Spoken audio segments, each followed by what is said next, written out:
स्वागत, वंदन, अभिनंदन आप सभी रसिक श्रोताओं का इस शो में जिसका नाम है सुहाना सफर विद अन्नू कपूर, सिर्फ 92.7 बिग एफएम पर। मित्रों, हर बार की तरह आज भी कुछ गीत होंगे, कुछ किस्से होंगे, कुछ यादें होंगी, कुछ बातें होंगी फिल्मी दुनिया से जुड़े लोगों की। आज जिन फिल्मी हस्तियों की कहानियां मैं आपको सुनाऊंगा उनमें एक हैं जितेंद्र। जितेंद्र कैसे बने फिल्म स्टार और रवि कपूर से जितेंद्र कैसे बन गए, ये दास्तां होगी आज के शो में।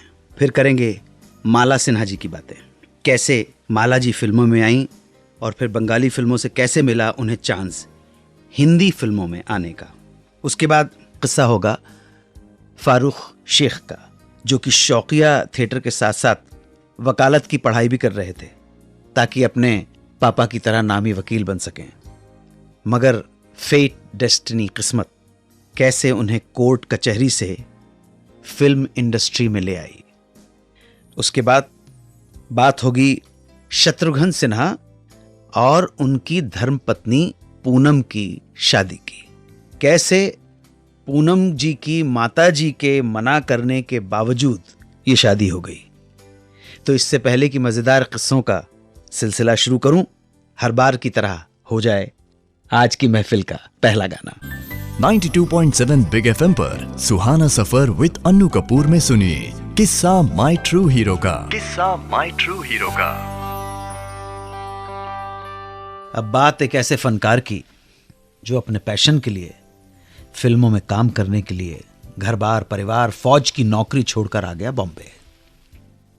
घर में ना तो साहित्य का माहौल था, ना कविता का, ना शायरी का, और यहां आकर उसने अपने अंदर छुपे हुए टैलेंट को उजागर कर डाला बेहतरीन गीत लिखकर। सन 1974 में एक फिल्म आई जो ओम प्रकाश जी की आपकी कसम, और इस फिल्म का गाना composed by R D Burman. जिंदगी के सफर में गुजर जाते हैं जो मकाम, वो फिर नहीं आते, वो फिर नहीं आते। सुपर हिट गाना है, सुपर हिट गाना है। हजारों लोग इस गीत के दीवाने हो गए, और इन दीवानों में एक नाम था फिल्म इंडस्ट्री से जुड़े एक लेखक जावेद अख्तर का। जावेद अख्तर पर इस गीत का कुछ ऐसा असर हुआ कि जब कुछ दिनों के बाद वो आनंद बख्शी से एक पार्टी में मिले तो बहुत तारीफ की और बोले, बख्शी साहब आपने जिस कलम से वो गीत लिखा है वो कलम मुझे दे दीजिए ताकि मैं भी ऐसे ही गीत लिख सकूं। बख्शी साहब ने कहा, जावेद ये आपका बड़प्पन है, बहुत बहुत शुक्रिया। और आनंद बख्शी बोले, आपको वो कलम तो नहीं दे सकता क्योंकि वो कलम मुझे खुद किसी ने भेंट दी है, मगर हाँ मैं आपको एक दूसरी कलम जरूर दे दूंगा अगर आपकी दिली ख्वाहिश यही है तो। और अगले दिन बख्शी साहब ने अपने वादे के मुताबिक जावेद अख्तर को एक गिफ्ट दी, वो कलम। आप सुन रहे थे सुहाना सफर विद अन्नू कपूर में किस्सा माई ट्रू हीरो का, इन एसोसिएशन विद न्यूरोबायन, साथ ही असली हीरो का, सिर्फ 92.7 बिग एफएम पर। माला सिन्हा जन्म हुआ बंगाल में कलकत्ता के भवानीपुर में। परिवार क्रिश्चियन था और नेपाल से भारत आया था। ये बात खुद माला सिन्हा ने एक इंटरव्यू में बताई है। जन्म के समय इनका नाम रखा गया था ऑल्डा सिन्हा। अब ये फिल्मों की माला सिन्हा कैसे बनी, ये मैं आपको बताने जा रहा हूं। माला को बचपन से ही गाने का शौक था और लता उनकी सबसे पसंदीदा सिंगर थी। घर में पापा को छोड़कर बाकी सब उनके गाने के खिलाफ थे, स्पेशली उनकी ग्रैंड माँ, दादी। माला सिन्हा बचपन से ही दुर्गा पूजा में संध्या मुखर्जी के साथ, मन्ना डे और औसित बरन जैसे गायकों के साथ स्टेज पर परफॉर्म किया करती थी। वो अपनी इन परफॉर्मेंस में महल फिल्म का गाना बहुत गाया करती थी, आएगा आने वाला आएगा।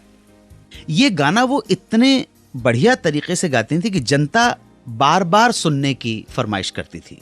एक बार स्कूल के एनुअल फंक्शन में चित्रगंधा नाम का म्यूजिकल प्ले करते हुए फिल्म प्रोड्यूसर औरबिंदो मुखर्जी ने उन्हें देखा और उनके काम से इतने इंप्रेस हुए कि उन्होंने माला को एक बंगला फिल्म का ऑफर दे डाला। पहले तो पिता को लगा कि गाने तक तो ठीक है, मगर ये एक्टिंग का मामला गड़बड़ रहेगा। ऊपर से बच्ची अभी स्कूल में पढ़ रही है, स्कूल वाले परमिशन भी नहीं देंगे। इस पर प्रोड्यूसर अरविंदो मुखर्जी ने माला सिन्हा के डैडी के साथ स्कूल की हेड मिस्ट्रेस से परमिशन भी ले डाली। सबकी परमिशन मिल गई, एक की परमिशन अभी बाकी थी, यानी कि दादी। दादी को मनाने के लिए माला सिन्हा के पिताजी ने एक बार खाने के बाद जब बात छेड़ी तो दादी ने कहा कि फिल्म में भेजने की जगह लड़की के गले में घड़ा बांध दें और उसे किसी कुएं में फेंक दो, ज्यादा बेहतर रहेगा। अरे अच्छे घर के लोग फिल्मों में जाते कहाँ हैं, और ऊपर से लड़की जात। यह फिल्म लाइन अच्छी नहीं है। माला सिन्हा के पिता को अपनी मदर को, माला की दादी को मनाने में बहुत मेहनत करनी पड़ी, बहुत मुश्किलात का सामना करना पड़ा, लेकिन आखिरकार उन्होंने बेटी की खातिर किसी तरह से अपनी मदर को मना ही लिया। और इस तरह माला सिन्हा जी का डेब्यू हुआ 1952 की बंगला फिल्म रोशनारा से। इसके बाद उन्होंने जोग वियोग, चित्रांगदा और धूली जैसी कुछ और बंगला फिल्मों में काम किया। इन्हीं दिनों एक बंगाली फिल्म मैगजीन ने माला की एक तस्वीर छाप दी और किस्मत से इस तस्वीर को देख लिया डायरेक्टर अमीय चक्रवर्ती ने। दादा अमीय चक्रवर्ती उन दिनों बादशाह फिल्म बना रहे थे। जब अमीय चक्रवर्ती कलकत्ता में अपनी एक फिल्म पतिता के रिलीज के लिए गए तो वहां के एक डिस्ट्रीब्यूटर से कहकर वो माला सिन्हा के पिता से मिले और माला को उन्होंने अपनी हिंदी फिल्म बादशाह में प्रिंसेस के रोल के लिए साइन कर लिया। इसके बाद तो माला जी ने अपने फिल्मी करियर में बहुत बहुत आगे का रास्ता अपनाया। प्यासा, धूल का फूल, अनपढ़, दिल तेरा दीवाना, गुमराह, हरियाली और रास्ता, बहू रानी, हिमालय की गोद में, न जाने कितनी हिट फिल्में की हैं और बनी हिंदी सिनेमा की मशहूर मारूफ अदाकारा माला सिन्हा। Story of Jeetendra. असली नाम रवि कपूर था। अपनी जिंदगी के शुरुआती 18 साल बंबई के गिरगाम की एक चौल में गुजारे। उनके पिताजी और अंकल फिल्मों में ज्वेलरी सप्लाई करने का काम किया करते थे। जितेंद्र जब कॉलेज में थे तब उनके पिता को आया हार्ट अटैक। घर चलाने में आने लगी मुश्किलें। जितेंद्र को कुछ समझ नहीं आ रहा था कि क्या करें। ऐसे में उन्होंने अपने अंकल से कहा कि उन्हें वी शांताराम जी से मिलना है, आप मुझे वी शांताराम जी से मिलवा दीजिए। वी शांताराम से मिलकर जब जितेंद्र ने उनसे फिल्मों में काम देने की बात की तो शांताराम जी ने जितेंद्र से कहा, तुम कोशिश करना चाहते हो तो करो, मगर मैं तुम्हें कोई चांस नहीं देने वाला। इस उत्तर को सुनकर जितेंद्र की मनः स्थिति का अनुमान लगा सकते हैं। मगर इत्तेफाक से इस घटना के कुछ दिनों बाद जितेंद्र को बुलावा आया वी शांताराम के यहां से। उन्हें बुलवाकर 6 और लड़कों के साथ सेलेक्ट भी कर लिया गया। जितेंद्र खुश थे कि कोई अच्छा रोल मिल जाएगा, लेकिन बाद में पता चला कि जिस दिन कोई जूनियर आर्टिस्ट नहीं आएगा तब उन्हें काम दिया जाएगा। बस आपको रोज आते रहना है। बेचारा मरता क्या ना करता। चक्कर लगने लगे राजकमल स्टूडियो के। पगार 105 रुपया महीना। दिन निकलने लगे, मगर इसी दौरान काम करते करते जितेंद्र वी शांताराम जी की आंखों में चढ़ गए। फिल्म सहरा के बाद जब वी शांताराम ने अपनी अगली फिल्म की शुरुआत की तो जितेंद्र को स्क्रीन टेस्ट के लिए बुलवाया गया। जितेंद्र को इस बुलावे पर खुशी तो हुई, लेकिन हैरानी भी थी, क्योंकि फिल्म सहरा के स्क्रीन टेस्ट के दौरान वो एक डायलॉग ठीक से नहीं बोल पाए थे। इसके लिए उन्होंने 30 टेक भी दिए।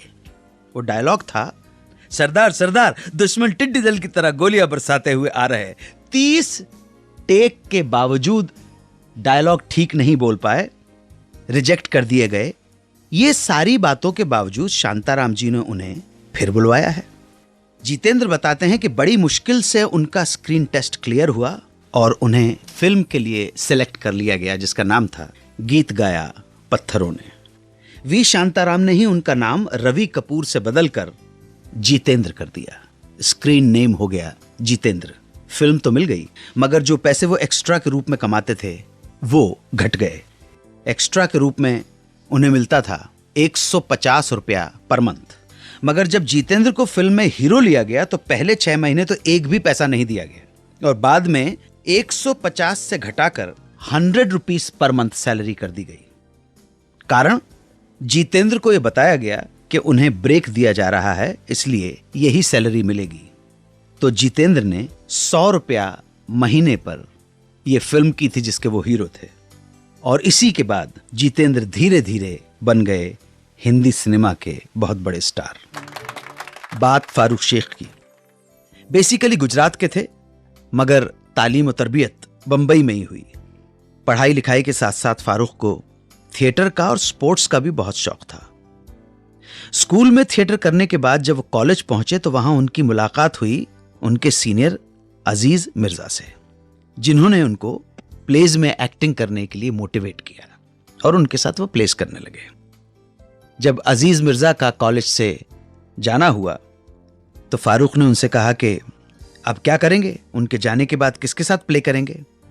तो अजीज मिर्जा ने उन्हें इंट्रोड्यूस करवाया राइटर सागर सरहदी से, जो उनके लिए स्क्रिप्ट लिखा करते थे, और फारूक से कहा कि तुम सरहदी साहब से अपने लिए प्ले लिखवाओ, उन्हें डायरेक्ट करो और एक्ट भी किया करो। कॉलेज कंप्लीट करने के बाद जब एक्टिंग में करियर बनाने के लिए शबाना फिल्म इंस्टीट्यूट जा रही थी तो उन्होंने फारूक से भी साथ चलने को कहा, क्योंकि इन्हीं प्लेस के दौरान शबाना और फारूक शेख की मुलाकात हुई थी और दोनों साथ साथ थिएटर भी करने लगे थे। मगर फारूक ने मना कर दिया, क्योंकि वो अपने अब्बा, अपने वालिद, अपने डैडी मुस्तफ़ा शेख की तरह बंबई के एक रेप्यूटेड लॉयर बनना चाहते थे, और इसीलिए उन्होंने सिद्धार्थ लॉ कॉलेज में एडमिशन भी ले लिया। लेकिन जब फारूक लॉ पढ़ते हुए फाइनल ईयर में पहुंचे तब उन्हें लगा कि ये कोर्ट कचहरी अदालत, ये पैंतरेबाजी उनके बस की बात नहीं है, वो कर नहीं पाएंगे। तब उन्होंने एक्टिंग में करियर बनाने का मन बना लिया। अब हुआ ये कि किस्मत ने भी उन्हें सहारा दिया और एक दिन उनकी मुलाकात हुई MS सथ्यू से, जो उन दिनों एक फिल्म प्लान कर रहे थे। फिल्म का टाइटल था गर्म हवा। सथ्यू साहब के पास इस फिल्म को बनाने के लिए ज्यादा पैसा नहीं था। वो चाहते थे कि नए कलाकारों को लेकर फिल्म बनाई जाए जो बहुत कम पैसों में या बिल्कुल फ्री ऑफ कॉस्ट काम कर सकें। उन्होंने फारूक को इस फिल्म के बारे में बताया और ऑफर की ये फिल्म। ना करने का सवाल ही नहीं था। फारूक शेख ने अपने अब्बा को बताया, उनके पिता को भी कहानी पसंद आई और उन्होंने भी फारूक को इस फिल्म में काम करने की इजाजत दे दी। लगा होगा कि बेटा शौकिया तौर पर थिएटर कर रहा है, उसी तरह शौक में फिल्म कर लेगा, लेकिन फिल्म लाइन के चक्कर में नहीं पड़ेगा। लेकिन जो सोचा है वैसा ही हो जाए जरूरी नहीं है। जब गर्म हवा बनकर तैयार हुई, रिलीज हुई, तो फारूक के काम को देखकर उन्हें सत्यजीत रे और मुजफ्फर अली जैसे निर्देशकों ने अपनी फिल्मों में काम का ऑफर दिया।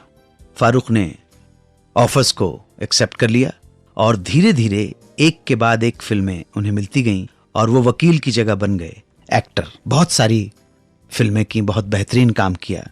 शतरंज के खिलाड़ी, नूरी, उमराव जान, चश्म बद्दूर, कथा, रंग बिरंगी, माया मेम साहब, लाहौर वगैरह वगैरह। 27 दिसंबर 2013 को हार्ट अटैक की वजह से उनका निधन दुबई में हो गया। फारूक शेख को याद करते हुए, श्रद्धांजलि देते हुए उन पर पिक्चराइज्ड ये गीत प्रस्तुत करने जा रहा हूं। जनाब, बात उस टाइम की है जब शत्रुघ्न सिन्हा पुणे फिल्म इंस्टीट्यूट से एक्टिंग का कोर्स करके किस्मत आजमाने आ गए बंबई। छोटे मोटे रोल्स मिलने लगे। उन्हीं दिनों उनकी मुलाकात पूनम से हुई और शत्रुघ्न सिन्हा पूनम जी पे फिदा हो गए। पूनम के बारे में इंफॉर्मेशन कलेक्ट करके उन्होंने अपने बड़े भाई राम सिन्हा को पूनम के घर भेज दिया शादी का रिश्ता लेकर। राम सिन्हा जब उनके घर पहुंचे तो पूनम की मां ने रिसीव किया, चाय नाश्ता करवाया। फिर मौका देख के बातों ही बातों में राम सिन्हा ने पूनम की मां से शत्रुघ्न सिन्हा और पूनम की शादी की बात छेड़ दी। पूनम जी की माताजी राम सिन्हा पे भड़क गई और कहा मेरी बेटी दूध जैसी गोरी और कहा वो काला सा दिखने वाला छोकरा, फिल्मों में गुंडे बदमाश का रोल करने वाला, ये शादी बिल्कुल नहीं होगी। बड़े भैया राम सिन्हा ने जब छोटे भाई शत्रुघ्न सिन्हा को इस बारे में बताया तो शत्रुघ्न सिन्हा के होंठों पे ताले पड़ गए। उसके बाद उन्होंने पूनम के बारे में किसी से बात नहीं की और अपने करियर को बनाने में लग गए। उधर पूनम भी एक फिल्म स्टार बनना चाहती थी और बंबई में एक ब्यूटी कॉन्टेस्ट जीत के उन्होंने भी एक फिल्म का कॉन्ट्रैक्ट साइन कर लिया। उसके बाद पूनम चंदीरमानी ने कोमल के नाम से कुछ फिल्मों में काम भी किया। जिगरी दोस्त, आदमी और इंसान, आग और दाग, शैतान और दिल दीवाना वगैरह। इसी बीच एक दिन अचानक ये खबर आई कि कोमल ने शत्रुघ्न सिन्हा से शादी करके फिल्मों को अलविदा कह दिया है। ये खबर चौंकाने वाली बात थी, बहुत चर्चा में आ गई थी ये शादी। अमूमन फिल्म इंडस्ट्री में यही होता है कि किसी फिल्म के सेट पे हीरो हीरोइन मिलते हैं, धीरे धीरे अफेयर हो जाता है, फिर बाद में शादी हो जाती है।